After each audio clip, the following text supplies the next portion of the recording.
The morning sun cast long shadows across the grounds of Windsor Castle as King Charles III stood before his bathroom mirror, his hands trembling slightly as he adjusted his tie. At 75 years old, after waiting 7 decades to wear the crown, he faced the greatest challenge of his reign, not from political upheaval or constitutional crisis, but from his own body betraying him. The diagnosis had come like a thunderbolt on an ordinary February day in 2024.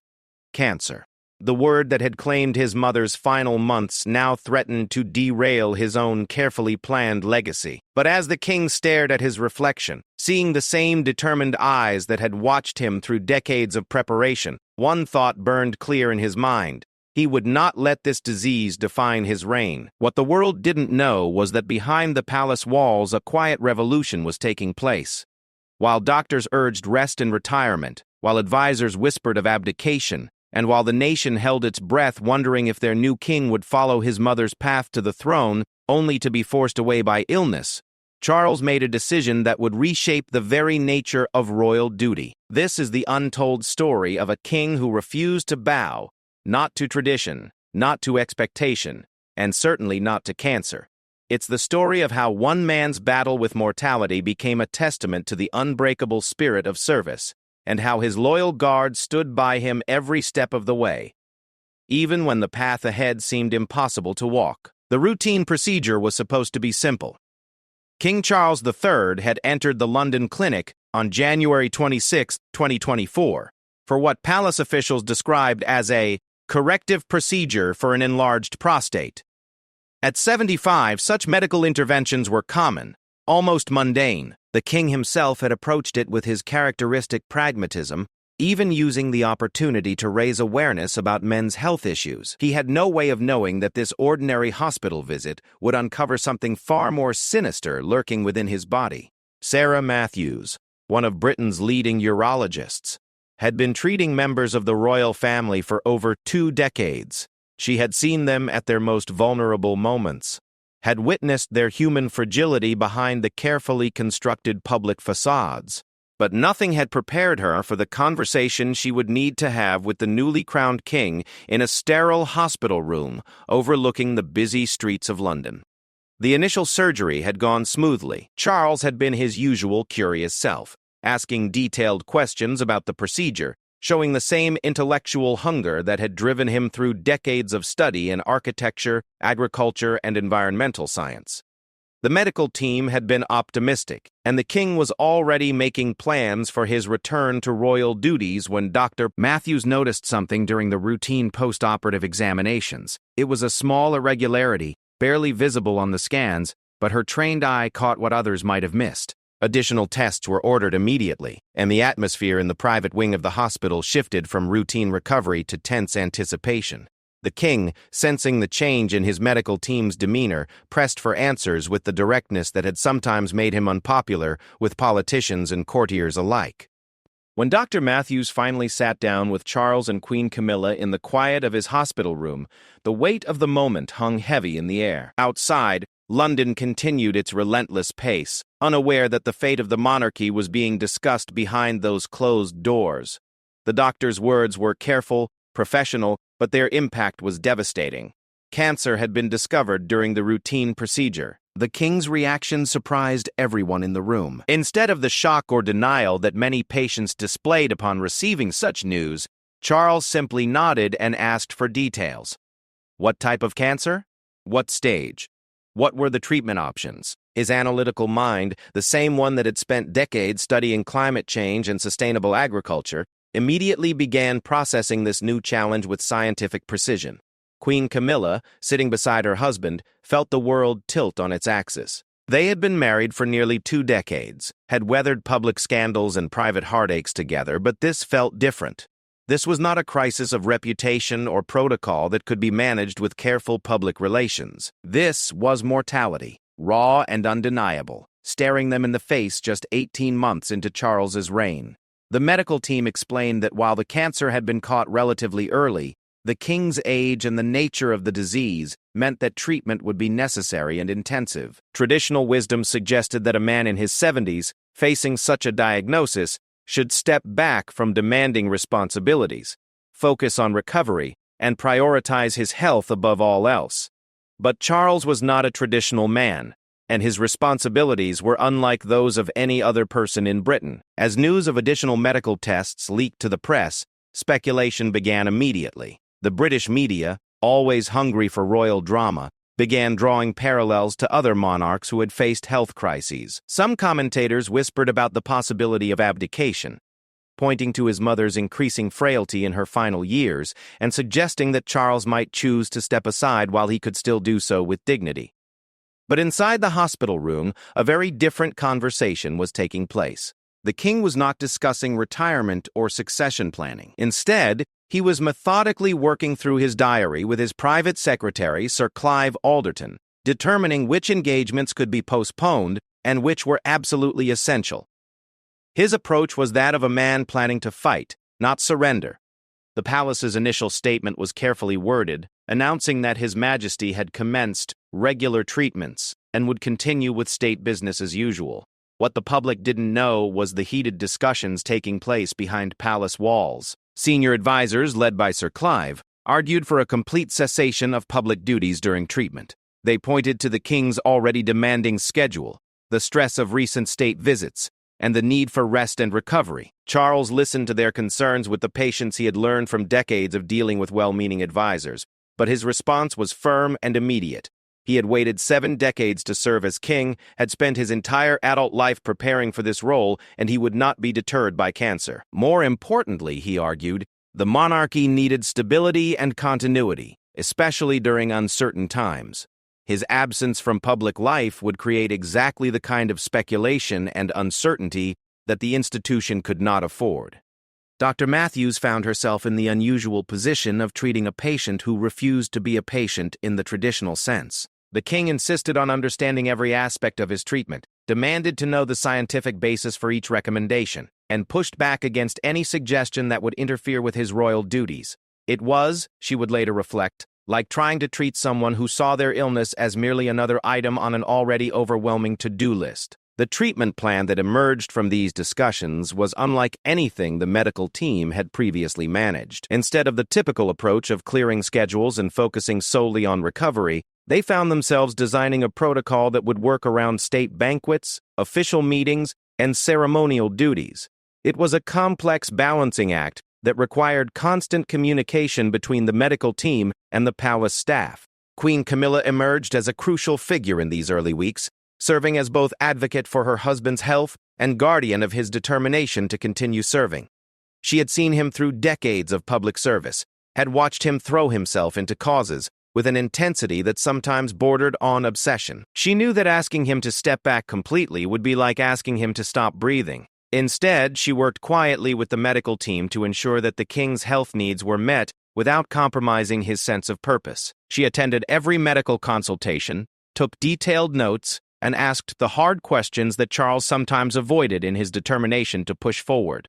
Her presence became a stabilizing force, helping to bridge the gap between medical necessity and royal duty. The palace staff, led by Sir Clive, found themselves managing an unprecedented situation. Previous royal health crises had typically been handled through withdrawal from public life and careful management of information. But Charles's approach required them to maintain a full schedule of engagements while accommodating treatment requirements that could not be disclosed to the public. Private secretaries found themselves coordinating with oncologists. Press secretaries crafted statements that were truthful without being alarmist, and security teams adapted their protocols to account for medical appointments that could not appear on public schedules. The entire machinery of the monarchy had to evolve to support a king who refused to let illness define his reign. Meanwhile, the public remained largely unaware of the internal struggles taking place within the royal household. The king's public appearances continued, though careful observers noted a certain pallor to his complexion and a slight tremor in his hands during ceremonial occasions. The palace's carefully managed information campaign spoke of routine treatment and positive progress, but avoided the specific details that might have revealed the true scope of the king's condition. Behind this public facade, Charles was engaging in the fight of his life, not just against cancer, but against the expectations and limitations that others sought to impose on him. He had spent decades being told what a king should and shouldn't do, had endured criticism for his environmental advocacy and architectural interests, had been dismissed as too old when he finally ascended to the throne. Now, facing the ultimate test of his resolve, he was determined to prove that neither age nor illness would prevent him from fulfilling the role he had been born to serve. The first phase of his treatment began quietly, with the king receiving therapy at a private clinic near Windsor Castle. The sessions were scheduled around his existing commitments, and the medical team adapted their protocols to ensure that he could continue with essential royal duties. It was an approach that horrified some medical professionals, but reflected the unique nature of his position and his unwavering commitment to service.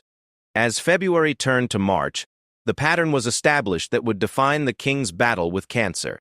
He would face each treatment with the same methodical preparation he brought to state visits, would schedule recovery time around royal engagements, and would refuse to let the disease dictate the terms of his reign. It was a remarkable display of determination, but it was also just the beginning of a journey that would test every aspect of his character and the institution he represented.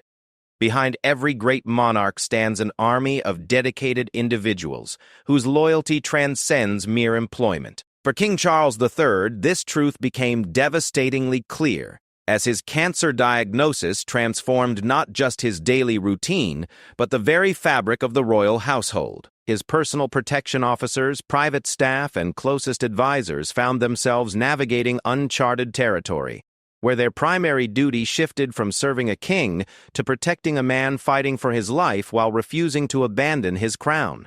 Detective Inspector James Harrison had been part of the king's protection detail for over 15 years, long before Charles ascended to the throne. A former military man with service in Afghanistan, Harrison had seen combat, had faced life-and-death situations, but nothing had prepared him for watching his principles slowly weaken from an invisible enemy while maintaining a schedule that would exhaust men half his age.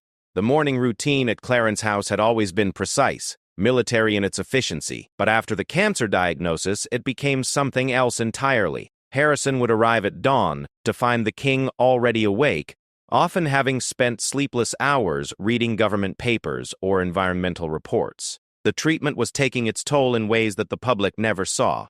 The fatigue that seemed to seep into his bones, the moments of disorientation that followed chemotherapy sessions, the careful way he had to pace himself through engagements that he once handled with ease.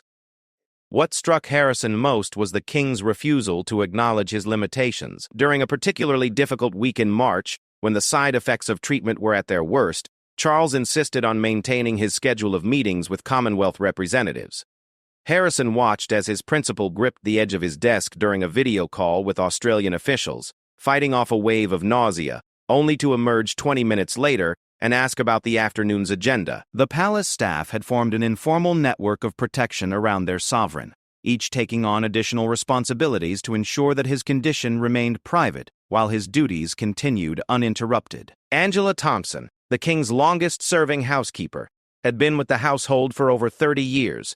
She had seen Charles through his divorce, through the death of his mother, through the challenges of his late ascension to the throne. But caring for him during cancer treatment required a different kind of service entirely. Thompson found herself monitoring his eating habits with the attention of an intensive care nurse, ensuring that he maintained his strength despite the appetite-suppressing effects of treatment. She coordinated with the royal chefs to prepare meals that would be gentle on his system while providing the nutrition necessary for his demanding schedule.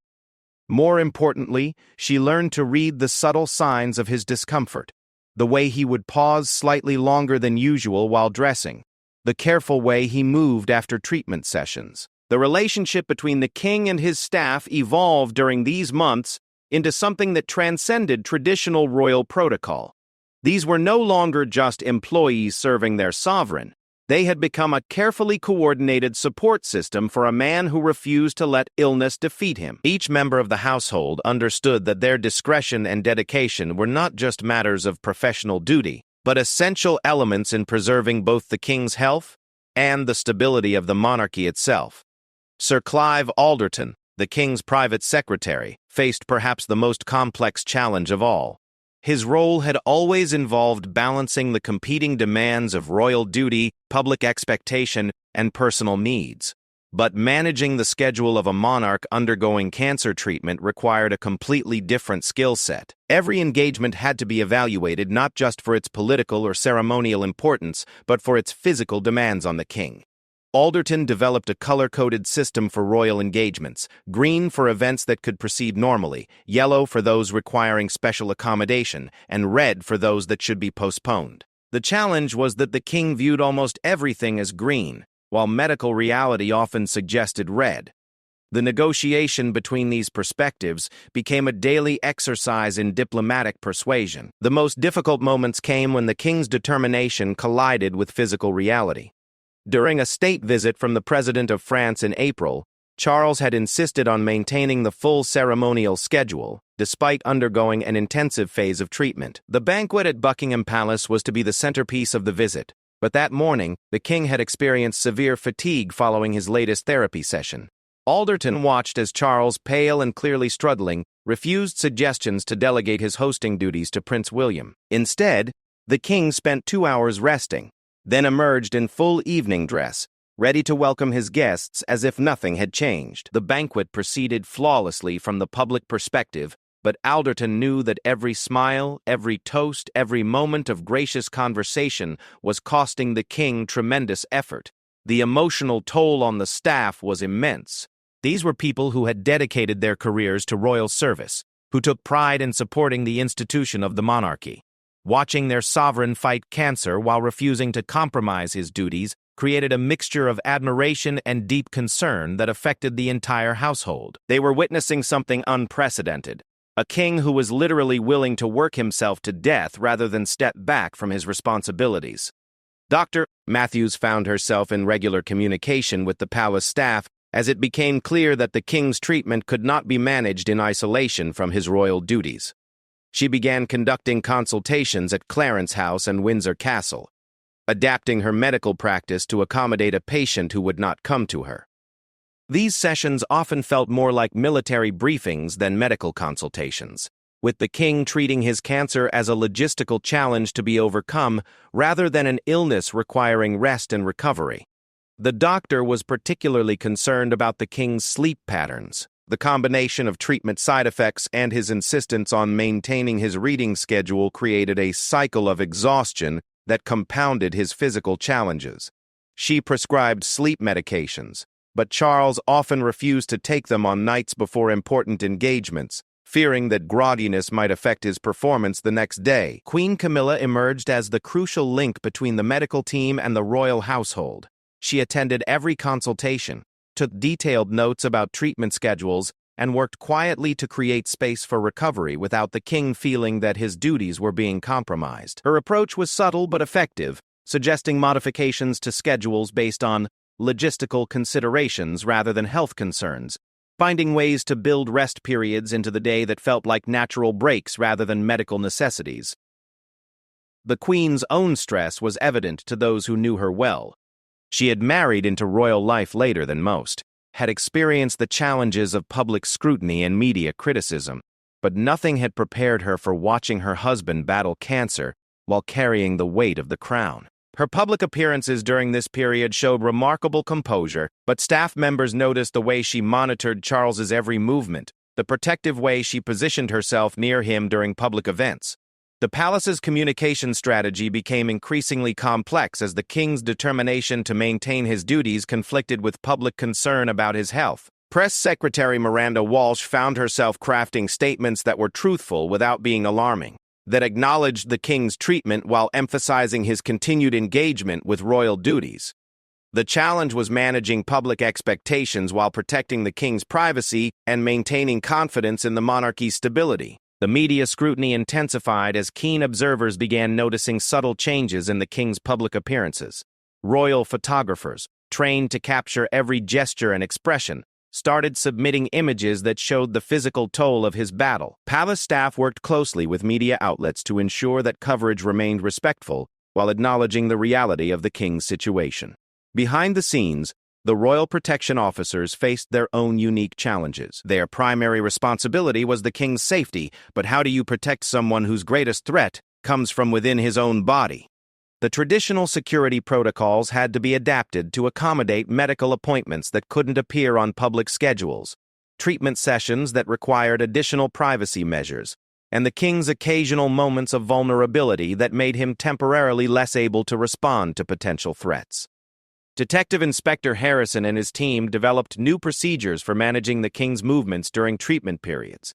They coordinated with medical staff to ensure secure transport to and from appointments, established secure communication protocols for medical emergencies, and created contingency plans for situations where the king's condition might suddenly deteriorate during public engagements. The psychological challenge for the protection team was significant.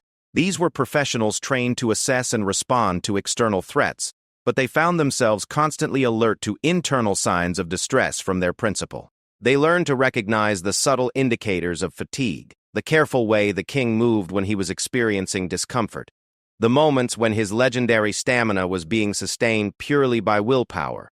As spring turned to summer, the pattern of the king's daily battle became established. Each day began with a careful assessment of his energy levels, followed by consultations with both medical staff and palace officials, to determine how the day's schedule might need to be modified.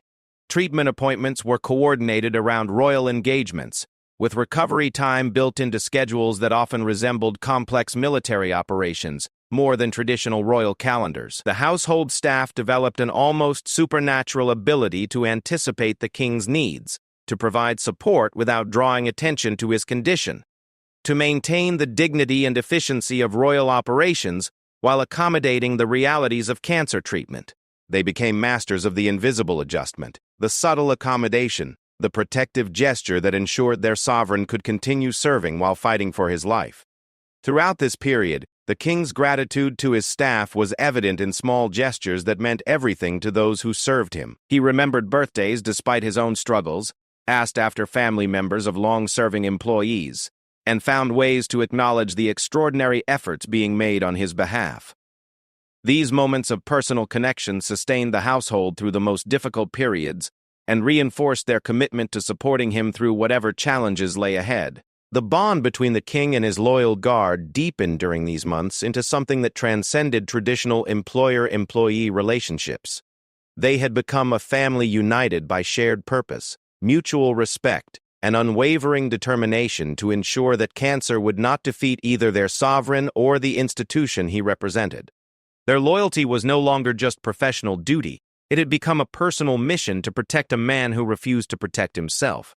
The summer of 2024 brought with it an intensity of treatment that tested every aspect of King Charles III's resolve. As the cancer therapy entered its most aggressive phase, the carefully maintained balance between royal duty and medical necessity began to strain under pressures that no amount of planning could fully anticipate. The king faced moments of profound darkness that challenged not just his physical strength, but his fundamental understanding of what it meant to serve the crown when the crown felt heavier than his body could bear.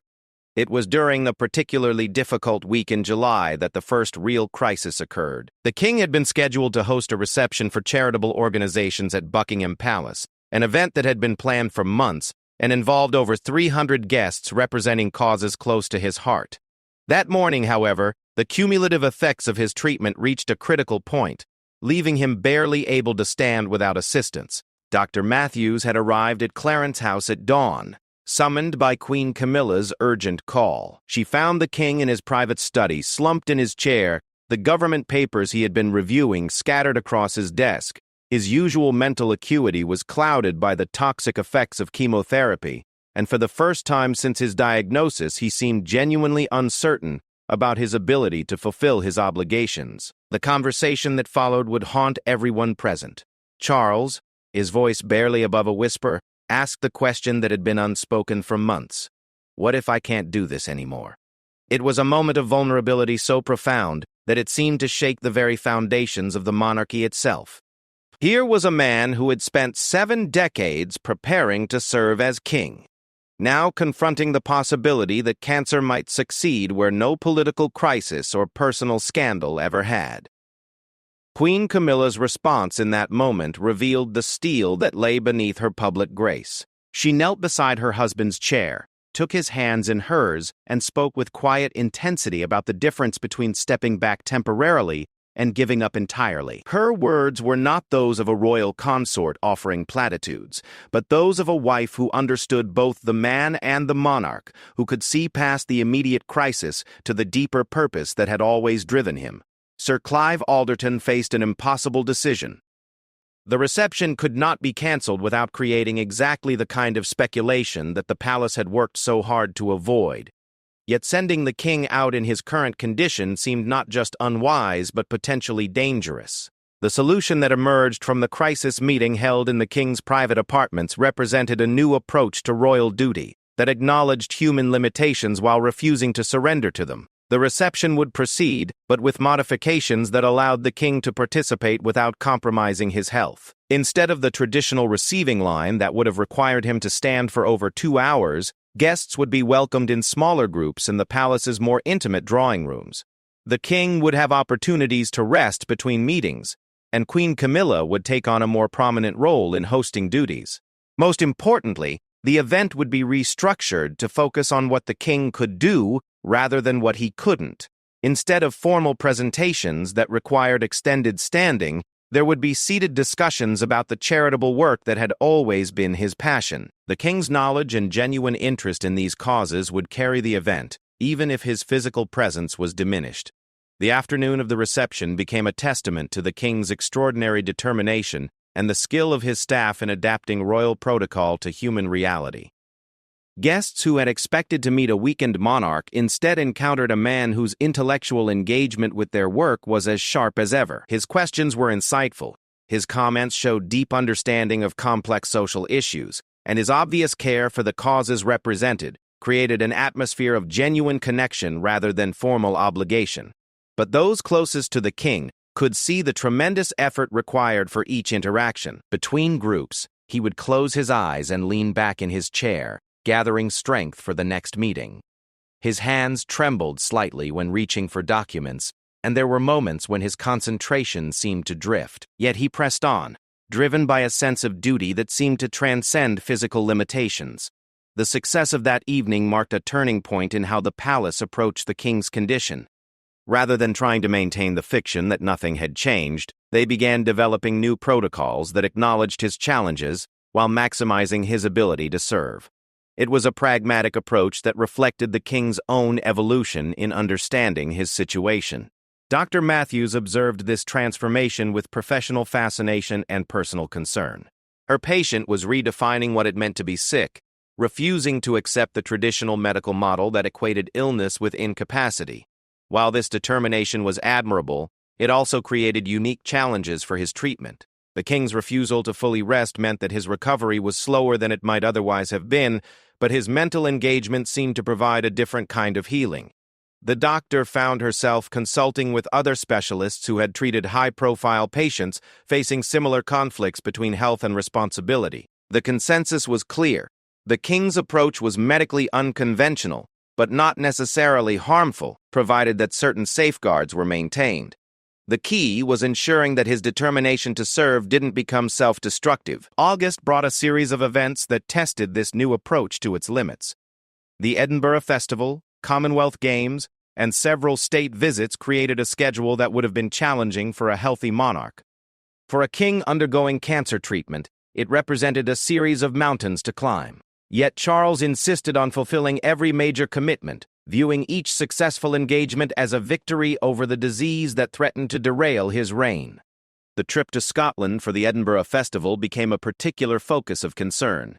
The king had a deep personal connection to Edinburgh, and the festival represented the kind of cultural celebration that had always energized him.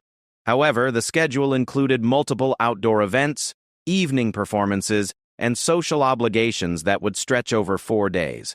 Medical advice was clear. The trip should be canceled or dramatically scaled back. The king's response was equally clear. He would attend every scheduled event, and the staff could either help him do it safely or watch him attempt it alone. This ultimatum forced everyone involved to find creative solutions that protected his health while honoring his commitments. The result was a carefully choreographed visit that included medical support disguised as additional security, modified transportation to reduce fatigue, and strategic scheduling that built in recovery time without appearing to do so. The success of the Edinburgh visit was measured not just in the positive public response, but in the king's own renewed confidence. He had proven to himself and others that cancer need not define the boundaries of his service. The images of him laughing with performers, engaging with festival-goers, and clearly enjoying himself despite his ongoing treatment became powerful symbols of resilience that resonated far beyond royal circles. Behind the scenes, however, the toll was becoming increasingly evident to those closest to him. Queen Camilla bore much of this burden, serving as both emotional support and practical advocate for her husband's health needs. She developed an almost supernatural ability to gauge his energy levels, to know when he needed rest even when he refused to acknowledge it himself, and to create opportunities for recovery that felt natural rather than medically necessary. The Queen's own health became a concern for palace staff as they watched her manage the stress of her husband's condition while maintaining her own royal duties. She had lost weight, developed dark circles under her eyes that makeup couldn't completely hide, and displayed a hypervigilance around the king that spoke to deep anxiety about his condition. Yet she continued to present a facade of calm confidence to the public, understanding that any sign of her distress would amplify concerns about the king's health. September brought unexpected challenges as rumors about the king's condition began circulating more widely. Despite the palace's careful management of information, persistent speculation in social media and foreign press created pressure for more detailed health updates. The king's response to these rumors was characteristically direct. He would increase his public appearances to demonstrate his continued capacity to serve, regardless of medical advice to the contrary. This decision led to one of the most difficult conversations between the king and his medical team. Dr. Matthews, supported by other specialists, attempted to explain the risks of pushing too hard during this phase of treatment. The king listened respectfully, but made clear that his duty to the monarchy and the nation outweighed personal considerations about health and longevity. It was a perspective that medical training couldn't easily address. The compromise that emerged reflected the unique nature of the king's situation. Public appearances would continue, but with enhanced medical support discreetly available. Recovery time would be built into schedules more systematically, even if this meant longer gaps between engagements. Most importantly, the king agreed to more frequent medical monitoring, allowing his team to intervene if his condition deteriorated beyond safe limits. The autumn months saw the establishment of what palace insiders began calling the new normal, a way of conducting royal business that accommodated the king's health challenges without compromising the dignity or effectiveness of his service. It required constant adjustment and careful coordination, but it allowed Charles to continue serving as king while fighting cancer, a balance that many had thought impossible to achieve. The transformation in the royal household during this period was remarkable. Staff members who had begun the year focused on traditional protocol and ceremony found themselves part of a more flexible, responsive organization that prioritized substance over form. They learned to read the subtle signs of the king's condition, to adjust plans quickly when necessary, and to maintain the highest standards of service while accommodating unprecedented challenges. Most importantly, they witnessed something that would define their understanding of royal service for the rest of their careers. A monarch who proved that true nobility lay not in perfection or invulnerability, but in the courage to continue serving others even when facing one's own mortality. The king's battle with cancer was teaching everyone around him new lessons about duty, resilience, and the deeper meaning of the crown he wore. As winter approached in late 2024, King Charles III faced what his medical team privately acknowledged as the most critical phase of his battle with cancer. The aggressive treatment regimen that had sustained him through the summer and autumn was taking an increasingly severe toll on his body. Yet the demands of the monarchy showed no signs of diminishing. The coming months would test not just his physical endurance, but the very foundations of his belief that service to the crown superseded all personal considerations. The first major challenge arrived in the form of the state opening of Parliament in November. This ancient ceremony, steeped in centuries of tradition, represented one of the most physically demanding events in the royal calendar. The king would be required to wear the heavy imperial state crown, process through Westminster in full regalia, and deliver the Queen's speech while standing before both houses of Parliament. For a man whose treatment had left him significantly weakened, it seemed an impossible task. Dr. Matthews had been blunt in her assessment during a private consultation at Windsor Castle. The king's latest test results showed that the cancer was responding to treatment, but the cost was evident in his dramatically reduced stamina and occasional episodes of disorientation. Standing for the extended period required by the state opening while wearing ceremonial robes that added significant weight could be dangerous to his health. The king's response to this medical advice revealed the evolution in his thinking that had occurred over the months of treatment. Rather than dismissing his doctor's concerns or insisting on proceeding unchanged, he engaged in what he called strategic adaptation. If the traditional approach to the ceremony was beyond his current capabilities, then the ceremony itself would need to evolve to accommodate new realities while preserving its essential meaning and dignity. Working with the Lord Chamberlain's office, constitutional experts, and parliamentary officials, the king initiated discussions about modifications to the state opening that would maintain its constitutional significance while reducing its physical demands. This was unprecedented territory. No monarch in modern history had requested changes to such a fundamental ceremony for health reasons while continuing to reign. The negotiations that followed revealed the deep respect that Charles had earned through his determination to continue serving despite his illness. Parliamentary leaders, initially skeptical of any changes to the ceremony, found themselves working collaboratively with palace officials to find solutions that honored both tradition and necessity. The resulting modifications were subtle but significant: a lighter ceremonial crown, strategic use of seating during portions of the ceremony, and adjusted timing that reduced the overall duration without compromising the constitutional elements.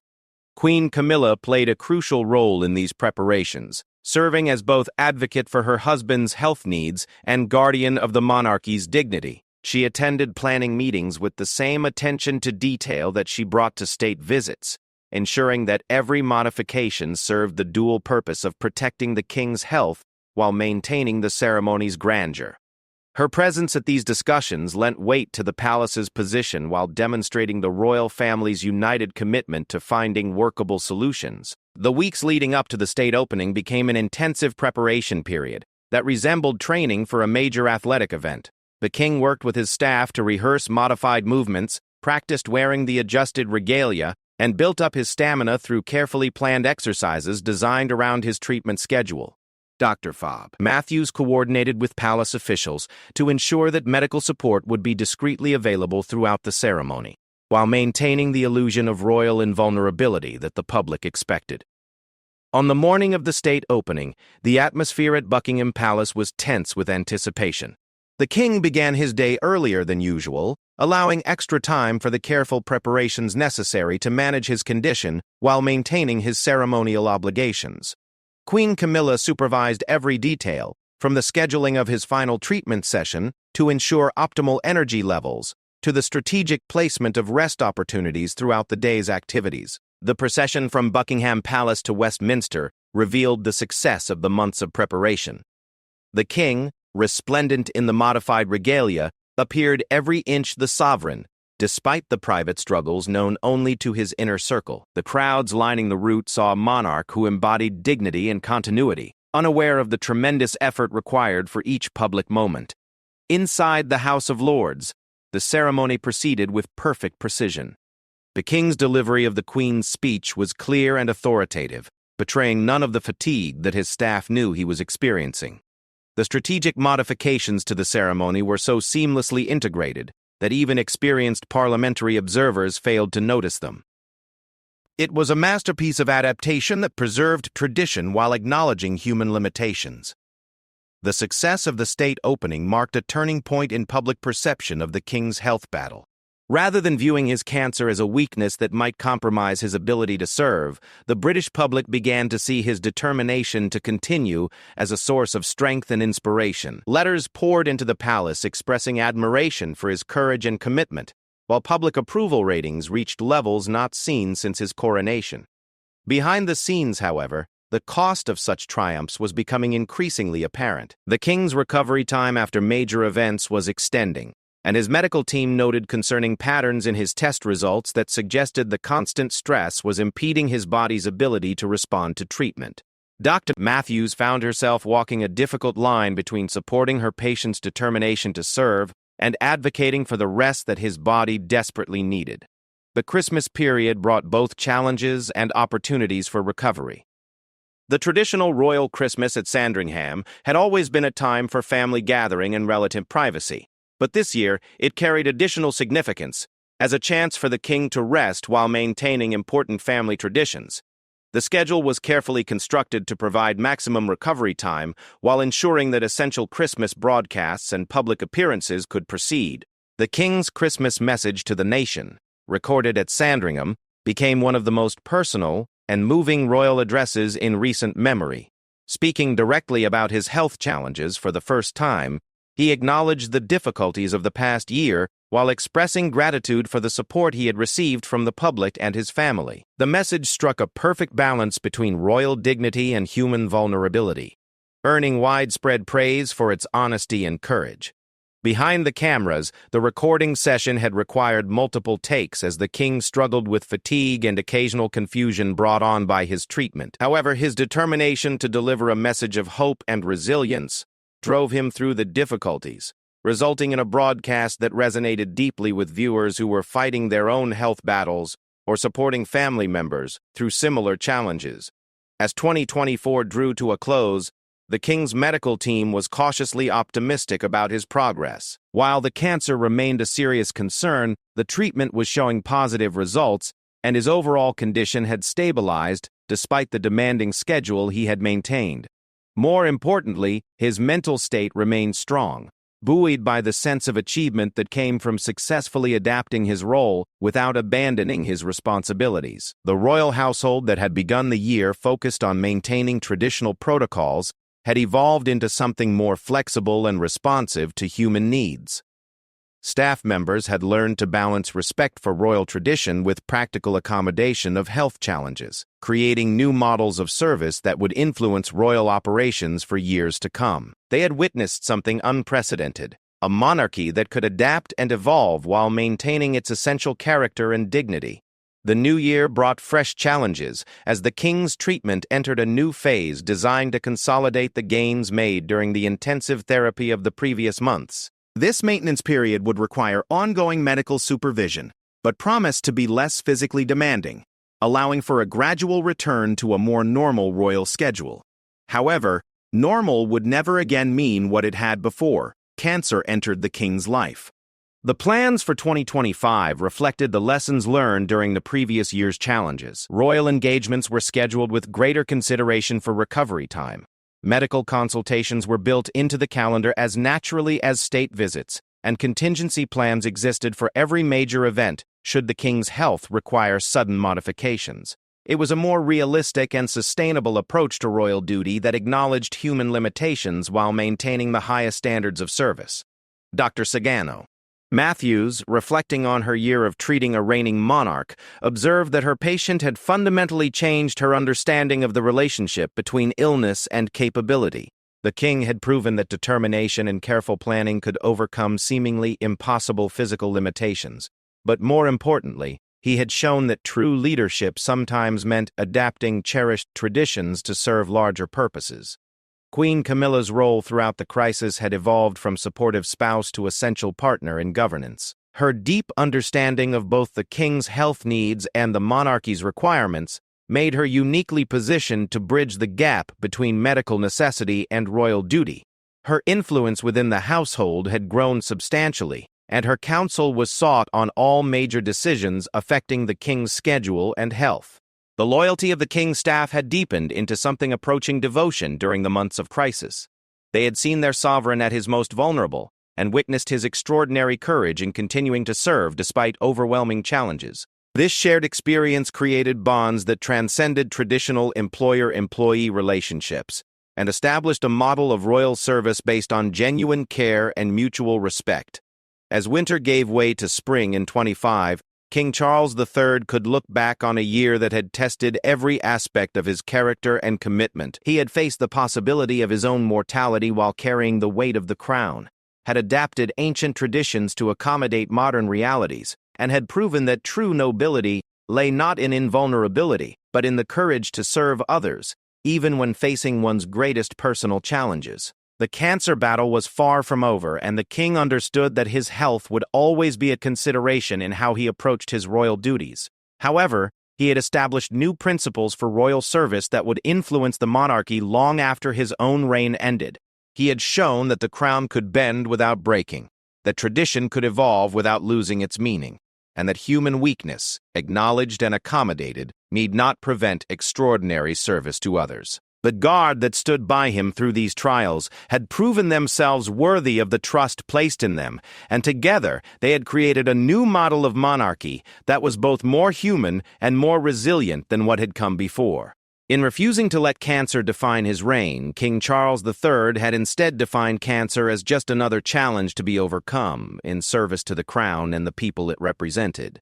His triumph was not over the disease itself, but over the limitations that others sought to impose because of it, proving that true kingship lay in the determination to serve others, regardless of personal cost.